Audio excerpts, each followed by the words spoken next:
What is up, guys? This is Joe Lauzon, and this is my UFC 130 prediction clip. Brought to you by MMA Warehouse. They're a reseller of all kinds of gear, one-stop shop. Go get all your stuff there. You tell me he could have stopped neglecting his Xbox. He doesn't want to go out cheating on him because he's neglecting it at home. Take care of your Xbox. Do it. The first fight of the night, UFC 130, is going to be Brian Stann versus Jorge or George Santiago.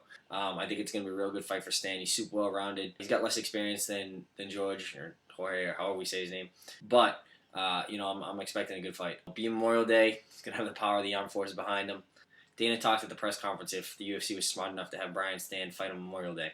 Well, I think they were. Definitely looking for Stan to go in there and take charge and really get it going. So I decided last night that I was going to start asking my Twitter followers and send me something quote-worthy to put on my blogs. Let me know who they thought was going to win and how. The Chris update said that Stan proves why he's an American hero once again. And who can disagree with that? I'm going with him to pull off the win from Memorial Day and come home with the W.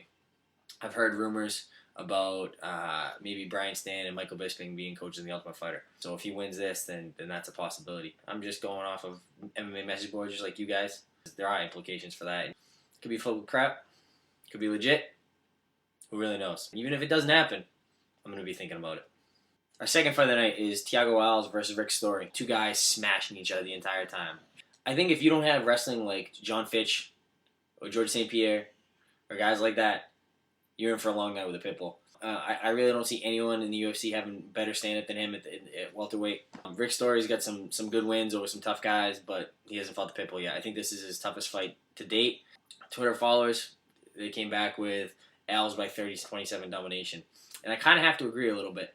Thiago Alves always brings excitement. He's always got exciting fights, and my legs are watching him on TV. One major factor is going to be weight, though. Thiago Alves, known for having trouble cutting weight. A lot of times he's really high. We'll see where his weight is. That could definitely have a big influence on this fight. He's missed weight a few times before, but he's been better lately. So let's hope that he gets his weight in order. The third fight of the night, Stefan Struve versus Travis Brown. Stefan Struve is 6'11". He can stand in the cage. Well, his corners are outside the cage. And he can look them in the eye while they're standing on boxes over the fence. That should not happen. Even at heavyweight, that shouldn't happen. That guy is enormous. I think his nickname is Skyscraper. He's almost 7 feet tall. This guy should be a transformer. Stefan Struve beat underground legend Sean McCorkle. Posting the underground all the time. It's mixedmartialarts.com, the UG on Twitter. Struve's got, mainly a kickboxing arsenal. He did great against McCorkle on the ground and, got out of a few submission attempts and really stayed out of trouble and did a good job. I don't know a whole lot about Travis Brown, but I do know that Struve is tall. So very, very tall. I'm going to go with Stefan Struve by knockout. Co-main event, Frank Mir versus Roy Big Country Nelson. I asked Twitter about this fight, and Twitter said, take out a second mortgage in your house and put on Mir by submission. I think that Mir's going to win, but I don't think it's going to be by submission, unless it's set up with lots and lots of strikes. Like, head caving in strikes. Maybe he'll catch him easy, I don't know.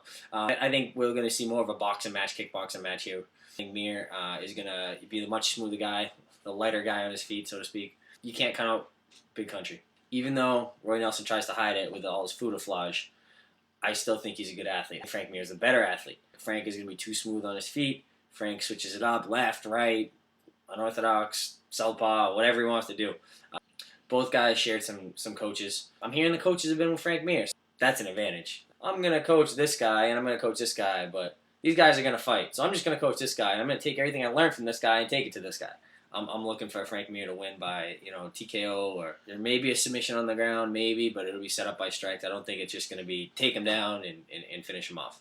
What I really like about Frank Mir is he's thinking like a little guy. Frank enlisted the help of Ricky Lundell, who's a phenomenal jiu-jitsu wrestler. You can go look him up. Recruited to Iowa State with zero wrestling practice by Cale Sanderson. Phenomenal wrestler, really good jiu-jitsu guy, about 150 pounds. And he's working with Frank Mir. That's the guy Frank brought in to help him on stuff. So he's thinking like a little guy. I like when guys think like little guys because anyone can just say, oh, I'm going to get bigger and I'm going to be stronger and I'm going to smash him. But thinking like a little guy, that's what helps. I'm probably a little biased because I'm a little guy.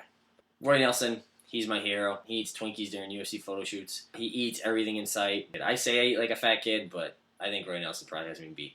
I'm jealous. I admit it. I'm just bitter. That's why I'm going there. And our main event for the night. Quick. There goes my Astros. Fuck. Quentin Rampage Jackson versus Matt the Hammer Hamill. Rampage, he did a power bomb. A power bomb.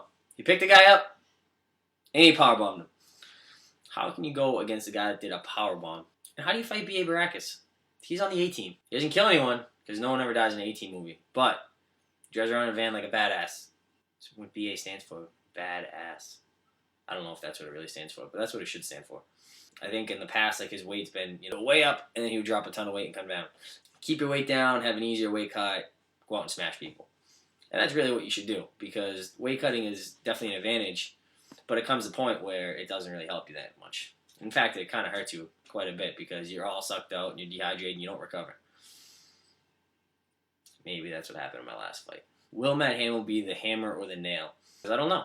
I think that Rampage is going to have the striking advantage for sure. I think Hamill is probably get the wrestling advantage. Hamill is definitely a smother kind of wrestler, though, where he just gets on you and wet blankets you and keeps you right there. But Rampage's wrestling is highly underrated. Cavatime says that Rampage has great knockout power, and he has the advantage of the fight starting where he wants to, which is standing. And I kind of agree. I think that, wrestling is the most important part if, you can manage to take the guy down and keep him there. But I don't know if he can. I think Rampage is going to pop back up, and I think it's going to be a very tough night for Matt Hamill. Follow me on Twitter. There's going to be a link in the description. You can also, if you want to just keep track of my blogs, you can subscribe to my YouTube channel.